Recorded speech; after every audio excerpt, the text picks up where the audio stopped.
في قرية صغيرة تقع بين التلال الخضراء، عاشت فتاة يتيمة تدعى زهرة. كانت زهرة فتاة بسيطة لا تملك من الدنيا إلا كوخا صغيرا وبقرة واحدة طيبة أسمتها مروة، وقلبا أبيض نقيا كالحليب الذي تبيعه.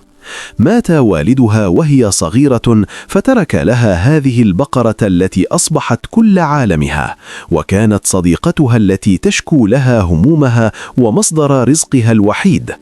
كل صباح كانت زهرة تحلب بقرتها وتصب الحليب الطازج في إناء فخاري كبير، ثم تحمله على رأسها وتذهب لبيعه في سوق القرية. كانت زهرة معروفة في القرية بأمانتها وحليبها النقي، لكن رزقها كان دائما على الكفاف، فبعد أن تبيع الحليب تشتري بعض العلف لمروة وكسرة خبز لنفسها وتدفع إيجار المرعى. كان صاحب المرعى رجلا جشعا يدعى أبو بكر، وعلى عكس اسمه لم يكن يعرف للبركة طريقا. كان قلبه قاسيا كالحجر، لا يرى في زهرة إلا مصدرا للمال يبتزها كلما سنحت له الفرصة. ورغم فقرها الشديد كان لزهرة عادة لم تتخلى عنها يوما، فقد كانت تؤمن بأن رحمة المخلوقات الضعيفة تجلب رحمة الخالق.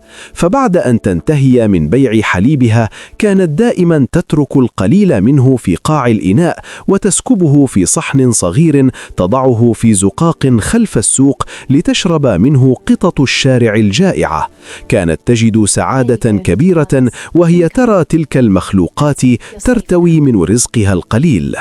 في أحد الأسابيع، وبينما كانت الحياة تزداد صعوبة، جاءها أبو بكر وقال لها: اسمعي يا زهرة، لقد قررت أن أضاعف إيجار المرعى ابتداء من هذا الأسبوع، فإذا لم تدفع المبلغ الجديد يوم الجمعة فسآخذ بقرتك ثمنا للإيجار المتأخر وأطردك من هذا الكوخ. نزلت كلماته على قلب زهرتك الصاعقة. كيف لها أن تدبر هذا المبلغ الكبير في أيام قليلة؟ إن كل ما تكسبه لا يكفي لدفع الإيجار القديم. شعرت بأن الأرض تميد بها، وبأنها ستفقد بقرتها مروة، صديقتها ومصدر رزقها الوحيد. في ذلك اليوم ذهبت إلى السوق وقلبها يعتصره الحزن. جلست في مكانها المعتاد وإناء الحليب أمامها، لكن وجهها كان شاحبا وعيناها حزينتين. وبينما هي على هذه الحال اقتربت منها قطة لم ترها في القرية من قبل. لم تكن قطة عادية من قطط الشوارع الهزيلة، بل كان فراؤها أسود لامع كالحرير، وعيناها خضراوين تلمعان كقطعتين من الزمرد. كانت تمشي بخيال وسكينة كأنها أميرة من عالم آخر. وقفت القطة أمام زهرة ونظرت إلى إناء الحليب، ثم رفعت رأسها ونظرت إليها نظرة عميقة وهادئة كأنها تفهم حزنها. رغم أن زهرة كانت في أمس الحاجة إلى ثمن كل قطرة حليب في إنائها، إلا أن قلبها الطيب لم يطاوعها أن ترد هذا المخلوق الجميل. قالت في نفسها: لعل الله يرحمني برحمتي لهذا المخلوق الضعيف. أخذت صحنها الصغير وسكبت فيه بعض الحليب ووضعته أمام القطة. شربت القطة الحليب بهدوء ورشاقة، ثم نظرت إلى زهرة نظرة أخيرة كأنها تشكرها، ومضت واختفت بين الأزقة تماما. مرت الأيام واقترب يوم الجمعة، وزهرة لم تستطع أن تجمع المبلغ المطلوب. في صباح يوم الجمعة حلبت بقرتها ودموعها على خديها. كانت تعلم أن هذا هو آخر حليب ستحلبه من مروة. حملت إناءها وخرجت من كوخها وقلبها مثقل بالوداع، لكنها فوجئت بالقطة السوداء الغامضة تجلس عند عتبة بابها كأنها كانت في انتظارها. نظرت القطة إليها ثم إلى الإناء وماوأت بصوت خافت. تنهدت زهرة وقالت بحزن: حتى أنت تريدين نصيبك في هذا اليوم الأخير؟ لا بأس، فرزق الله ليس حكرا على أحد. سكبت الحليب في صحنها المعتاد ووضعته أمامها. شربت القطة، وبينما كانت زهرة تدير وجهها لتخفي دمعة هاربة، سمعت صوتا خفيفا، صوت ارتطام شيء معدني صغير بالفخار. نظرت إلى الصحن الذي فرغ من الحليب، فتجمدت في مكانها واتسعت عيناها ذهولا.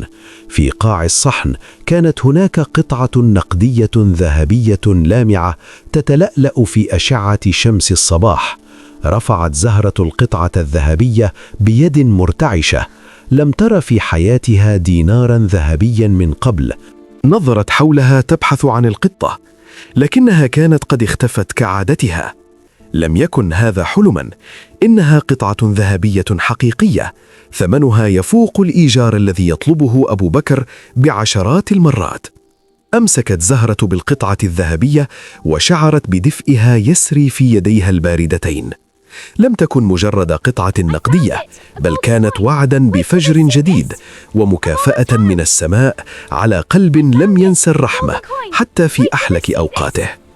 ركضت زهرة مسرعة إلى كوخها وأخفت الدينار تحت حجر الموقد البارد، ثم ذهبت إلى السوق وقلبها يغني من الفرح. في ذلك اليوم لم تبع شيئا، لكنها كانت أغنى إنسانة في العالم. وعندما جاء أبو بكر في المساء ليطالبها بالإيجار، وقفت أمامه بثقة لأول مرة. قال بسخريته المعتادة: أين المال يا زهرة؟ أم أن بقرتك حلبته اليوم؟ أخرجت زهرة الدينار ووضعته في يده. عندما رأى أبو بكر القطعة الذهبية اللامعة، اتسعت عيناه الجشعتان وتغيرت نبرة صوته تماما. قال بدهشة: من أين لك هذا؟ هل سرقته؟ قالت زهرة بهدوء: لقد رزقني الله به، هذا ثمن الإيجار لشهر كامل مقدم. ومنذ ذلك اليوم تكررت المعجزة كل صباح. كانت القطة السوداء الغامضة تنتظر زهرة عند باب كوخها، فتقدم لها زهرة صحنا من الحليب الطازج. تشرب القطة ثم تترك مكان الحليب دينارا ذهبيا لامعا. بدأت حياة زهرة تتغير شيئا فشيئا. لم تعد فقيرة، أصلحت كوخها واشترت ثيابا جديدة، وأصبحت تشتري أفضل أنواع العلف لبقرتها مروة التي ازدادت صحة وجمالا. والأهم من ذلك أنها لم تنسى عاداتها القديمة، فكانت تزيد من نصيب الفقراء والمساكين، وتشتري الحليب من جيرانها الفقراء بثمن أعلى لتعينهم على العيش. وأصبحت معروفة في القرية كلها باسم زهرة الكريمة. لكن هذا الخير الوفير لم يمر مرور الكرام على عيون الحاسدين. كان أبو بكر يراقب زهرة كل يوم، ويرى حالها يتبدل من فقر مدقع إلى ثراء واضح. فبدأ الشك والفضول ينهشان قلبه.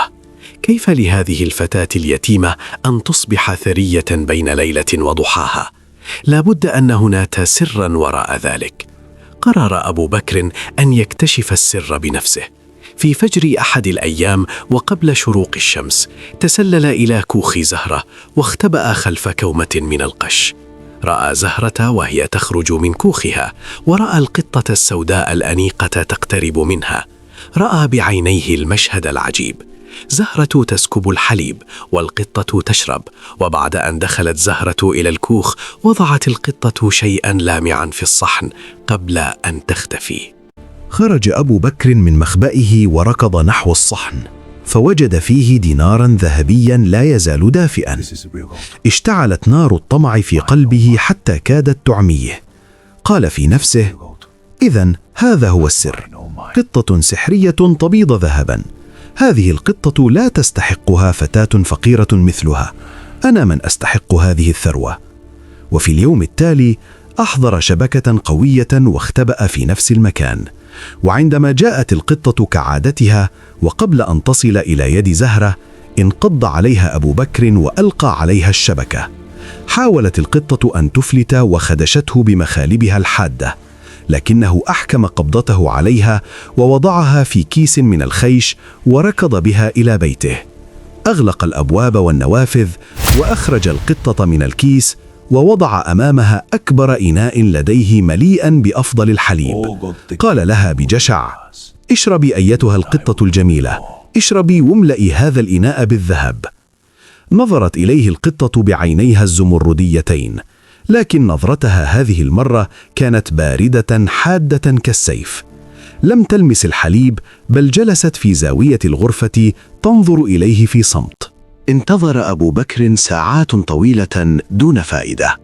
بدأ صبره ينفد، فصرخ فيها غاضبا، لكنها بقيت صامتة. فحبسها في الغرفة وقال: سأتركك هنا حتى تموتي من الجوع والعطش، أو تعطيني الذهب الذي أريده.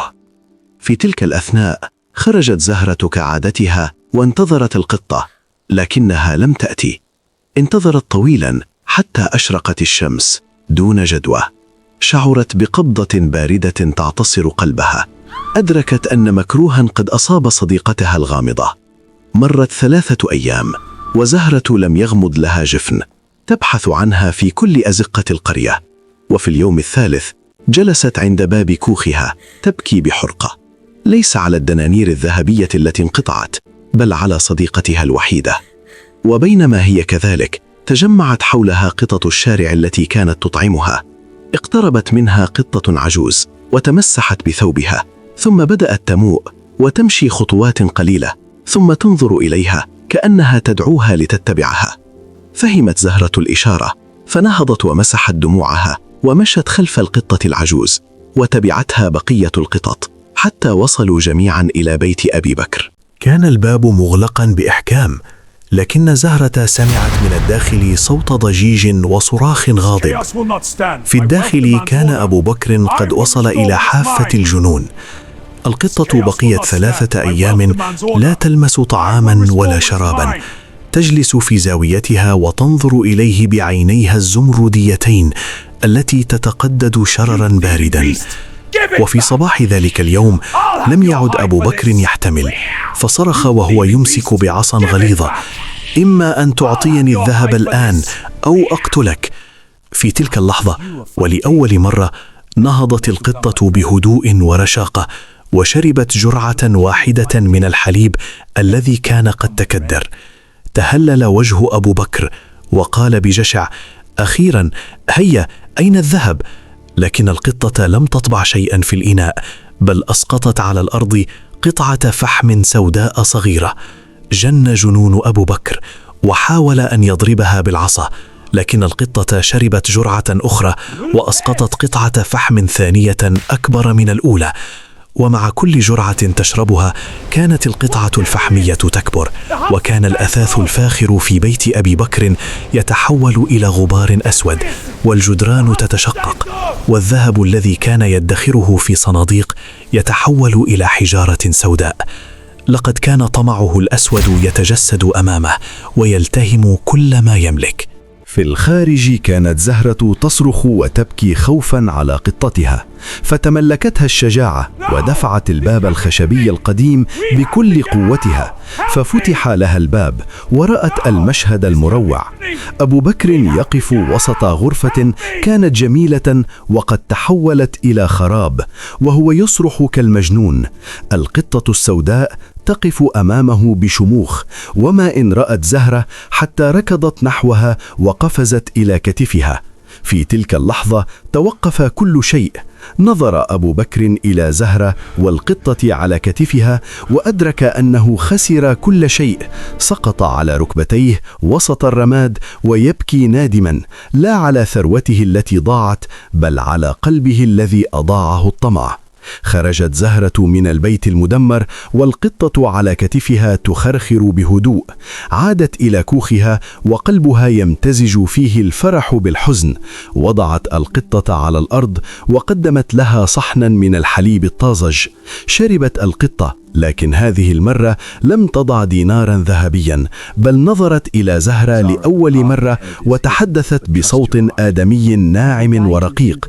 قالت لها: لا تحزني يا زهرة الطيبة، لم أكن أبدا قطة عادية، بل أنا حارسة البركة التي أرسلتها السماء لتختبر قلوب أهالي هذه القرية.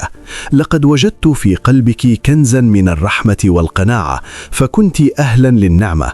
أما هو فقد وجدت في قلبه بئرا من الجشع، فكان جزاؤه من جنس عمله. أكملت القطة: ما كنت تجدينه كل يوم لم يكن مني، بل كان نابعا من نقاء قلبك. شكرا لكم يا جماعة على المتابعة للنهاية. كان معكم عمرو يوسف، ودي قناتي على اليوتيوب.